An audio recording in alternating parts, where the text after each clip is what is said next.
آپ سب سے ایک سوال ہے ابھی، اور وہ سوال یہ ہے کہ آپ کی شادی کیوں نہیں ہو رہی؟ وجہ بیان کریں. یہ سوال بہت ساری وجوہات ہو سکتی ہیں، لیکن آپ کی شادی کیوں نہیں ہو رہی؟ اس وقت جو لوگ ہمیں دیکھ رہے ہیں، آپ ایک وجہ بیان کریں. آپ مجھ سے سوال کریں گے؟ اچھا، آپ سے بھی سوال کر لیتی ہوں. بتا دیں آپ کی شادی کیوں نہیں ہو رہی؟ کیونکہ میری پہلی بیوی نہیں مان رہی. تو یہ مجھے سن بھی رہی ہیں، ٹھیک ہے نا؟ کبھی مانیں گی بھی نہیں، شاید مان جائیں گی. نہیں میں نے ماننا ہی نہیں ہے. تو اصل بات یہ ہے، لیکن آپ کو پتہ ہے کہ یو این کی ایک رپورٹ آئی ہے اور اس کے مطابق پاکستان میں اس وقت 2 کروڑ 20 لاکھ نوجوان شادی کے منتظر ہیں، اور ان کا جو ہے نا وہ کہتے ہیں کسی اچھے گھر کے رشتے کی ان کو ضرورت ہے. وہ چاہتے ہیں کہ ایک اچھے گھر میں ان کی شادی ہو جائے، لیکن ایک یہ مسئلہ جو ہے وہ اسی طرح سے منتظر ہے. صحیح جوڑ نظر نہیں آتا. جوڑ آپ کو نظر نہیں آتا. لوگ کہتے ہیں کہ ہمیں بہت ساری وجوہات سامنے آ جاتی ہیں. لیکن تعداد بہت بڑی ہے نا، 2 کروڑ 20 لاکھ نوجوان ویسے واقعی میں کہتے ہیں کہ ہمیں شادی کرنی ہے اور پھر بھی انہیں اپنے اسپاؤس نہیں مل رہا، جوڑ کا رشتہ نہیں مل رہا. تو آخر وجہ کیا ہے؟ جوڑ کا رشتہ کیوں نہیں مل رہا؟ پاکستان میں 22 ملین نوجوان شادی کے منتظر ہیں. اقوام متحدہ کی مردم شماری رپورٹ کے مطابق ملک کا ہر گھر اچھے رشتے کی تلاش میں ہے، اور تقریباً پاکستان میں ہر گھر میں یہ ایک بڑا مسئلہ ہے. تو ہمارا سوال یہ ہے کہ پاکستانی نوجوانوں کو شادی میں سب سے بڑی رکاوٹ ہے کیا؟ ڈاکٹر صاحب آپ سے جاننا چاہوں گی. اب سننے میں یہ بڑا نان سیریس سا مسئلہ لگتا ہے، لیکن یہ ایک سیریس میٹر ہے. ہم ہر دوسرے گھر کی یہ کہانی سنتے ہیں اور یہ ایک بڑا مسئلہ ہے. کیا پوائنٹ آف ویو آپ کا؟ یہ بالکل نان سیریس نہیں ہے، اور مجھے خوشی ہے کہ آپ نے یہ سوال اٹھایا. ہم صرف سیاست پہ بات کرتے ہیں، یہ سماجی سوال جو ہے وہ ہمارے ملک کے لیے بہت اہم ہے، بہت اہم سوال ہے یہ. اب اس کا جواب کیا ہے کہ رکاوٹ کیا ہے؟ رکاوٹ تو اس کی سماج کی دیوار ہے. اب وہ سماج کی دیوار کیا ہے؟ 2 سماج کی دیوار. جو فلموں میں کہا جاتا ہے نا، شادی ہو رہی ہوتی ہے اور آ جاتے ہیں کہ جی یہ شادی نہیں ہو سکتی. تو 2 دیواریں آ جاتی ہیں بیچ میں. ایک تو معاشی دیوار ہے اور دوسرا سماجی دیوار ہے. معاشی دیوار پہ میں پہلے بات کروں گا. معاشی رکاوٹ یہ ہے کہ دیکھیں ہمارے ملک میں جو غربت کا لیول ہے، اور خاص طور پہ ابھی جو ہوا ہے، اس کے نتیجے میں ایک نوجوان کو اسٹیبلش ہوتے ہوتے خاصا وقت لگ جاتا ہے. وہ یعنی سوچ ہی نہیں پاتے کہ ہم شادی کر کے کیسے اپنی فیملی کو اسٹیبلش کریں گے، گھر کہاں لیں گے. ہاؤسنگ کا مسئلہ ہے، ہاؤسنگ اویلیبل نہیں ہے. کرائے کا اگر مکان لینا پڑا تو کرائے کے مکان میں ہم کیسے رہیں گے. پھر گھر میں جو بھائی بہنیں ہیں چھوٹے، ان کو اگر پالنا پوسنا ہے تو ان کو کیسے پالے پوسیں گے.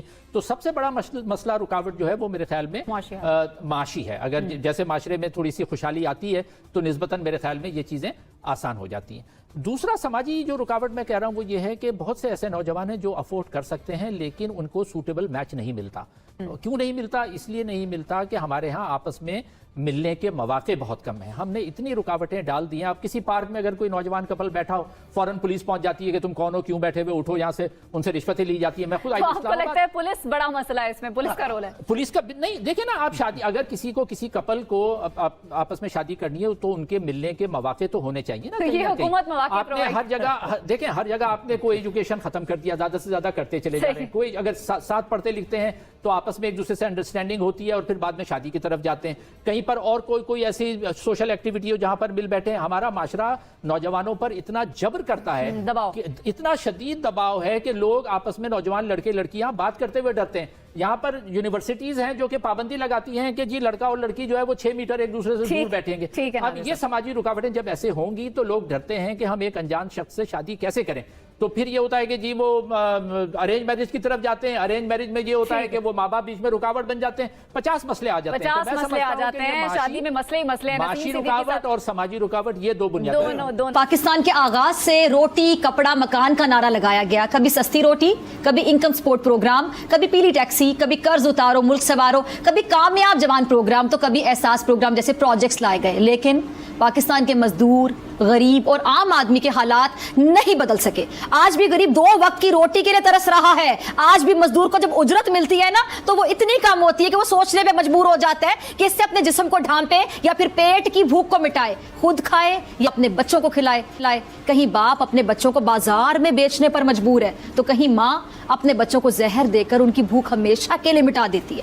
مگر نعرہ آج بھی وہی لگایا جا رہا ہے، اور اسی طرز پر عوام کو ہمیشہ کی طرح پاگل بنایا جا رہا ہے، بے وقوف بنایا جا رہا ہے. اسی خطے میں ہمارے ساتھ آزاد ہونے والے ممالک بھارت اور چین کے روپ میں دنیا کی بڑی اور ابھرتی معیشت بن چکے، لیکن پاکستان کے عوام، پاکستان کا عام آدمی، مزدور، غریب آج بھی بھوکے پیٹ، ننگے پاؤں اور بغیر کسی چھت کے گزارا کر رہے ہیں. لیکن کب تک؟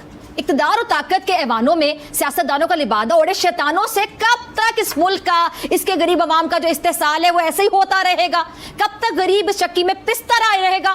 اور کیا کوئی مسیحا کبھی ان غریبوں کے حالات بدلنے کا سوچے گا بھی؟